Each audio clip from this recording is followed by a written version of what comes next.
Commerce और finance का जो सेक्टर है वो एक इमर्जिंग सेक्टर है और उसमें रोजगार की संभावनाएं दूसरे सेक्टर के मुकाबले ज़्यादा होती हैं।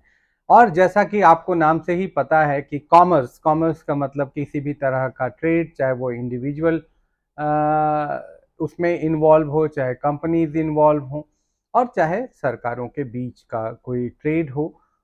ये कॉमर्स, और जहाँ पे कोई कॉमर्शियल एक्टिविटी होगी वहाँ फाइनेंशियल ट्रांजैक्शन भी होगा। तो इस तरह से कॉमर्स और फाइनेंस का सेक्टर एक बहुत ही सिग्निफिकेंट सेक्टर बन के उभरा है नई शताब्दी में। अब 12वीं के बाद जो बच्चे विकल्पों की तलाश में हैं कि 12वीं के बाद क्या करें, अगर आपका रुझान कॉमर्स सब्जेक्ट में है, बिजनेस में है, तो आपके लिए कॉमर्स और फाइनेंस का जो सेक्टर है वो काफ़ी अच्छा साबित हो सकता है।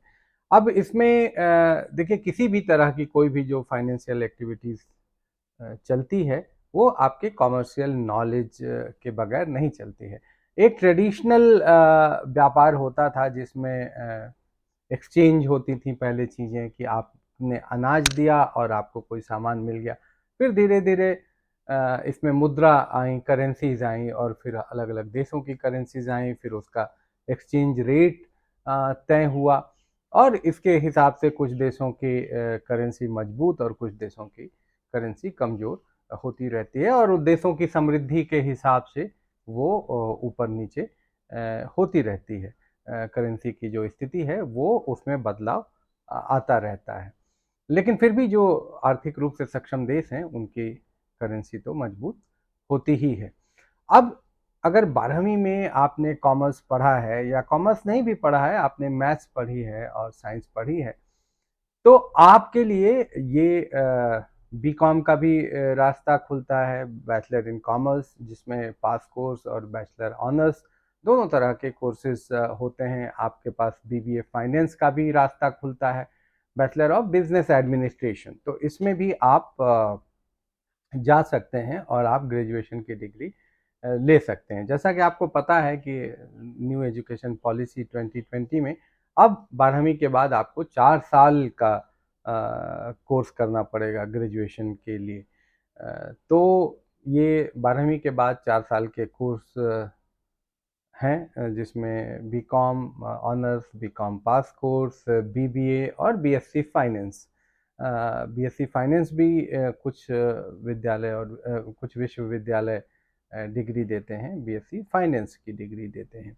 और अगर आप ये डिग्री लेते हैं तो आप बैंकिंग सेक्टर में, स्टॉक एक्सचेंज में, इंपोर्ट एक्सपोर्ट का जो बिजनेस करते हैं कॉरपोरेट हाउस, उसमें इस तरह के सेक्टर में आप जा सकते हैं। आप किसी कंस्ट्रक्शन कंपनी में भी जा सकते हैं, और बाकी जो भी कॉम्पिटिटिव एग्ज़ाम्स हैं, चाहे वो सिविल सर्विसेज के हों और चाहे स्टेट सर्विसेज के हों, चाहे आर्मी डिफेंस के हों, आप उसमें बैठ सकते हैं क्योंकि आपको बैचलर डिग्री तो मिलेगी ही।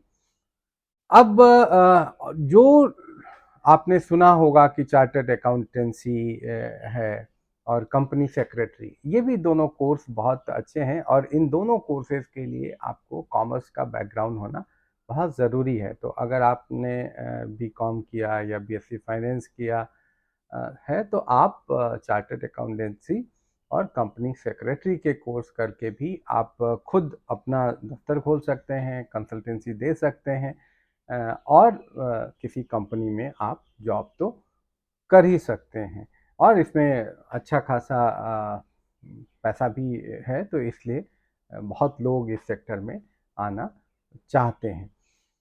और इसके लिए जो कॉमर्स है, कॉमर्स के लिए दिल्ली विश्वविद्यालय के कई कॉलेज जो हैं वो बहुत मशहूर हैं। एसआरसीसी जो Shri Ram college of commerce है, वो बहुत टॉप रैंकिंग कॉलेजेस में से आता है देश के। ऐसे ही एलएसआर है, लेडी श्री राम कॉलेज, वो भी काफ़ी मशहूर कॉलेज है और वहाँ भी कॉमर्स की पढ़ाई अच्छी होती है। ऐसे ही दिल्ली यूनिवर्सिटी का हंसराज कॉलेज भी कॉमर्स की अच्छी पढ़ाई के लिए जाना जाता है।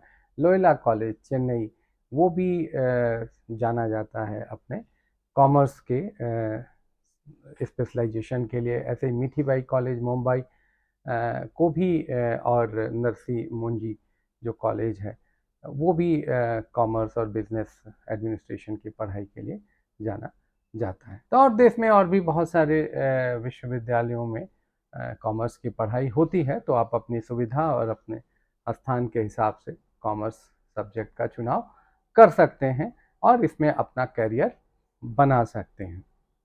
तो स्कूल ऑफ ओपन आइडियाज़ के वीडियोस को आप लाइक करिए, दूसरों के साथ शेयर करिए और हमारे चैनल को सब्सक्राइब करिए। धन्यवाद। नमस्कार।